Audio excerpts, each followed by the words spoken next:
3 գիրք հոգեսոմատից, որոնք կօգնեն քեզ վերագտնել քեզ, վերանայել նպատակներդ եւ ավելի արագ շարժվել ու հասնել դրանց։ Առաջինը շատ սիրելի ընկերներից մեկի խմբագրությամբ ամերիկացի գրող Ալեքս Բանայանի գիրքն է, երրորդ տուրը, որի մասին շատ եք լսել, անպայման խորհուրդ եմ տալիս կարդաք, շատ բան կսովորեք, շատ բան կհասկանաք ու կմոտիվացվեք, շատ հեշտ ու արագ կարդացվող գիրք։ Երկրորդ տեղում Գոգե, իմ սիրելի Գոգեի գիրքն է, մեկ ուրիշ ես։ Գրքում կգտնեք ամեն բան ձեր մասին եւ կսովորեք կհասկանաք, թե ինչպես կարելի է դժվարություններից հետո վերագտնել ձեզ, գտնել ձեր ներքին ուժը եւ շատ փոքր մտքեր, շատ փոքր դրվագներ, որոնց վրա դուք հնարավորություն ունեք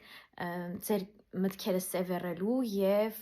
լուծումներ ստանալու։ Երրորդ տեղում Ռոբին Շարմայի «Բացահայտիր ճակատագիրը վանականի հետ», որը վաճառեց իր Ֆերարին գիրքն է։ Կարդում եմ հիմա ամեն օր, մոտիվացվել եմ, մինչև վերջ կարդացել եմ, վերակարդում եմ ամեն օր ու խորհուրդ եմ տալիս բոլորիդ անպայման կարդաք։ Այսքանը, բոլորիդ լավ օր։